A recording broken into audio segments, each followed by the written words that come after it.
말씀으로 시작하는 축복의 하루. 오늘은 7월 19일 금요일입니다. 오늘 우리에게 주신 하나님 말씀은 열왕기하 13장 1절부터 13절까지의 말씀입니다. 우리 함께 합독하도록 하겠습니다.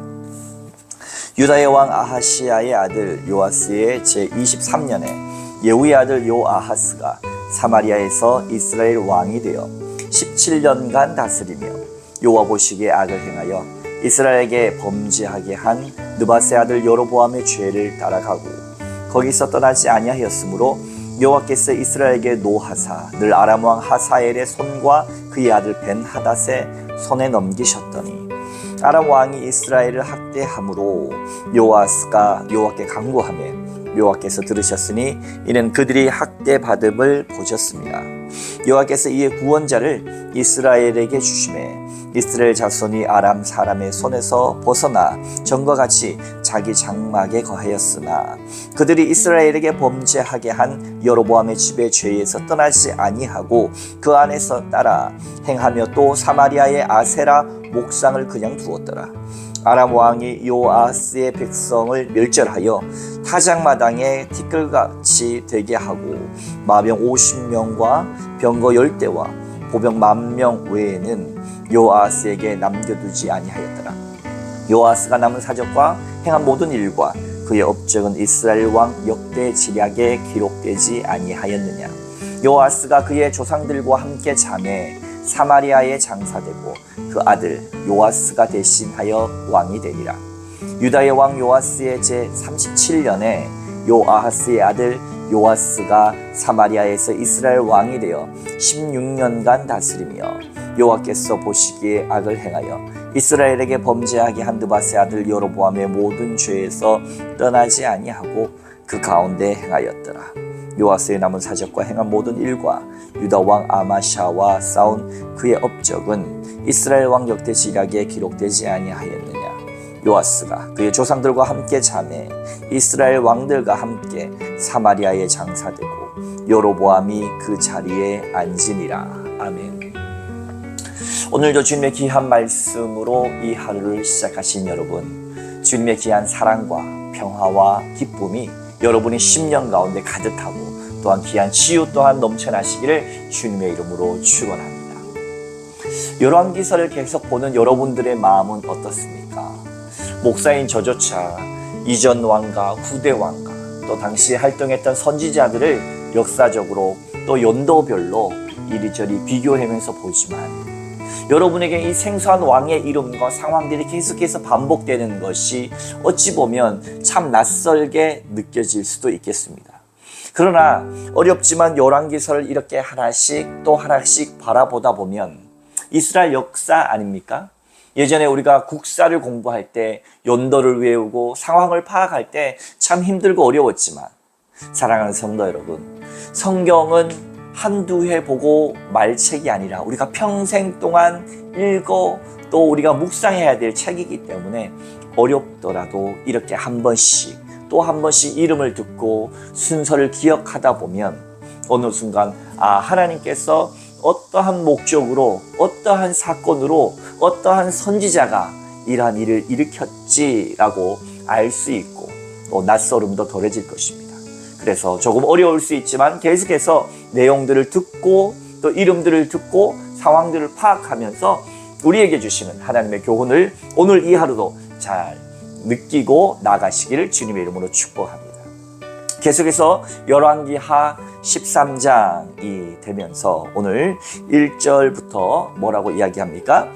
유다의 왕 아하시야의 아들 요아스의 제23년에 예후의 아들 요호아하스가 사마리아에서 이스라엘 왕이 되어 17년간 다스리며 여호와 보시기에 악을 행하여 이스라엘에게 범죄하게 한 느밧의 아들 여로보암의 죄를 따라가고 거기서 떠나지 아니하였으므로 여호와께서 이스라엘에게 노하사 늘 아람 왕 하사엘의 손과 그의 아들 벤하닷의 손에 넘기셨더니. 아멘. 예후를 기억하실까요? 남유다가 늦었지만 요아스를 통하여서 종교개혁이 시작됐죠. 어릴 때 7살 때 왕이 되었던 요아스. 그 이전에 북왕국은 예후라고 하는 왕을 통하여서 하나님이 아주 큰 종교 개혁들을 일으킵니다. 그래서 가장 미워하셨던 왕 중에 한 명인 아합 왕의 모든 측근과 친척과 왕자들까지도, 그리고 바알과 아세라까지도 모두 파멸시켰던 왕이 예후입니다. 북이스라엘의 종교 개혁을 일으켰던 그 왕의 아들이 오늘 1절에 나오지요. 예후의 아들 여호아하스가 사마리아에서 이스라엘의 왕이 돼서 17년간 다스렸다. 근데 그에 대한 평가가 어떻습니까? 예후는 그렇게 훌륭한 일을 행했는데 그의 아들 여호아하스는 여호와 보시기에 2절에 보면 악을 행하여 이스라엘에게 범죄하게 한 느바데 아들 여로보암의 죄를 따랐다. 여로보암은 북이스라엘을 만든 사람입니다. 솔로몬은 통일 왕국의 마지막 왕이었고 솔로몬 밑으로 가면서 남유다와 북이스라엘이 갈라졌죠. 그 첫 번째 왕이 북이스라엘의 여로보암이었습니다. 여로보암의 죄는 크게 세 가지로 말할 수 있습니다. 첫 번째는 남유다에 성전이 있기 때문에 북이스라엘에는 성전이 없어서 이 북이스라엘에 있는 백성들이 남유다로 건너갈까 봐서 성소를 마음대로 만들었습니다. 두 번째, 또 여호와께 올려드릴 절기를 마음대로 만들었습니다. 세 번째, 제사장과 또 그 제사장의 제사 지내는 것을 마음대로 정했습니다. 모두가 반복되는 말은 마음대로입니다.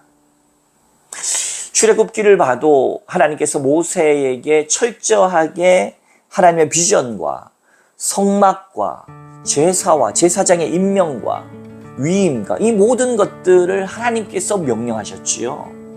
마음대로가 아니라 하나님께서 일러주시는 대로 해야 하는데, 중요한 것은 우리가 하나님을 이용한다는 사실입니다.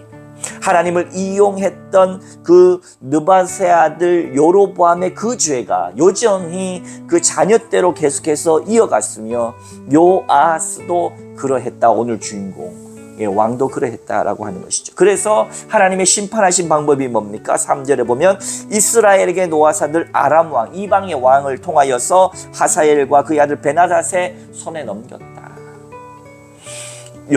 다른 이방의 국적들을 통하여서 공격받고 어려움을 당하게 함을 통하여서 고난을 통해서라도 여호와께 돌이키게 하시려고 하나님은 자비롭고 노하기를 더디하셔서 이토록 계속해서 기회를 주시는 겁니다. 완전히 진멸하기 전에 계속해서 새롭게 회개하고 돌이킬 기회를 계속해서 제공해 주시는 것입니다. 이 고난이 왜 도대체 나에게 있는 것인가? 왜 하나님은 나를 이렇게 고통스럽게 하시나? 라고 말할 수 있지만 어찌 보면 그것을 통하여서 내가 더 하나님께 붙어 있을 수 있다라고 하는 겁니다. 저희 교회는 구역장을 목자라고 하는데 목자 나눔을 하다 보면 언제 내가 하나님의 사랑을 가장 강력하게 느꼈는가? 나누어 보니까 모두가 다 고난의 시기였습니다. 내가 평온할 때는 잘 느끼지 못해요. 그런데 내가 고난의 시기를 딱 닥쳤을 때 하나님께 간절히 매달릴 뿐만 아니라 내가 정말 주님 아니면 안 된다고 하는 그 간절함 속에서 가장 강력한 하나님의 은혜와 도우심을 받았다라고 하는 겁니다. 우리의 삶의 모든 고난이 우리의 죄 때문이다 이렇게 말하기는 어렵지만, 그러나 고난의 때에 생각할 수 있어야 합니다. 이것을 통해서 나는 하나님 앞에서 얼마나 진실된 종이었는가. 그렇지 않고 내가 정말 느밧의 아들 여로보암과 같이 하나님을 이용해 먹으려고 하고 하나님을 돈벌이로 삼으려고 하고 내가 말로는 하나님을 주님이라 외치지만 결국은 하나님을 종부리듯 하려고 하는 내 마음대로의 신앙이 아니었던가 돌이켜보면서 이 정말로 지긋지긋한 느밧의 아들 여로보암의 죄가 북이스라엘에 계속해서 넘쳐나는 이 시간을 보면서 우리로 하여금 이러한 쓴뿌리들 캐내어서 회개하고 돌이키고 하나님 기뻐하시는 귀한 존재들이 오늘 이 하루 다 되시기를 주님의 이름으로 축복합니다. 오늘의 주인공 여호아하스, 악한 왕으로 평가되는 이 여호아하스는 결국은 이 아람의 모든 공격들에 의해서 어려움을 받게 되죠. 그래서 하나님께 간구합니다. 4절 말씀. 아람 왕이 이스라엘을 학대함으로 요아하스가 여호와께 간구하매 여호와께서 들으셨으니 이는 그들이 학대받음을 보셨습니다. 저는 성경을 보면서 가장 많이 느끼는 것 중에 한 가지는 하나님이 이렇게 자비로우시다는 겁니다. 분명히 바로 직전 말씀에 여호아하스 왕은 느밧의 아들 여로보암 왕의 원죄처럼 하나님 앞에서 악한 왕이었는데 이 열왕국 통해서 아람을 통해서 정말로 비극적인 상황을 맞이하니까 하나님께 간구했던 거예요. 다시 한번 살려달라고. 그랬더니 하나님께서 그 간구를 들으셨다고 4절 말씀에 나옵니다. 멸망시키는 것이 하나님 목적이 아닙니다. 고난 가운데 우리를 파멸로 이끄는 것이 하나님의 목적이 아닙니다. 너희들 당해봐라 이것이 아니라 고난을 통해서 깨달아라 라는 것입니다. 어려움을 통해서 돌이켜라 라고 하는 것이 목적입니다. 아픔 속에서 정말로 다시금 하나님과 더 가까워져라 라고 하는 것이 목적이다 라고 하는 것입니다. 우리가 원하는 것은 빨리 어려움이 지나가 버리기를 원하지만 하나님께서는 그것보다가도 어려움을 통해서 깨닫기를 원하신다라고 하는 사실. 여러분들은 여러분의 삶의 고난과 어려움과 아픔을 통하여 상처를 통하여 얼마나 더 하나님과 가까워지고 계십니까? 힘들고 어려운 이 시기에 어려움이 오히려 여호와와 하나님과 가까워지는 시간이 된다면 그 시간조차도 복된 시간이 될 줄로 믿으시기 바랍니다. 그러나 하나님께서 요아스의 이 간구를 들어주셨던 이유는 4절 마지막 학대받음을 보셨습니다. 하나님은 너무 아파서 못 견뎌하고 괴로워하고 부르짖는 소리를 그 신음소리조차 때로는 너무 힘들어서 기도할 수조차 없는 그 사람의 그 신음소리를 기도소리로 응답하시는 마음 좋으신 사랑 많으신 하나님이신 줄로 믿으시기 바랍니다. 그러나 다시 숨 쉴 구멍이 생기고 살만하니까 요아스는 바로 하나님을 배신했고 하나님은 그것을 또한 진멸로 이끄셔서 7절 이하에 보면 아람 왕이 요아스의 백성을 멸절하여 타작마당에 티끌같이 되게 하고 마병 50명과 병거 10대와 보병 10,000명 외에는 요아스에게 남겨두지 아니하더라. 깨닫고 돌이키지 못했습니다. 그는 급해서 하나님만 찾았지만 다시 배반했습니다. 그것을 하나님은 기뻐하지 않으십니다. 사랑하는 성도 여러분, 오늘 말씀을 통해서 우리가 증거받을 수 있는 것 대물림입니다. 내가 하나님 앞에 온전히 성실하게 잘 서고 자녀들을 잘 믿음으로 양육하는 것이 얼마나 중요한가입니다.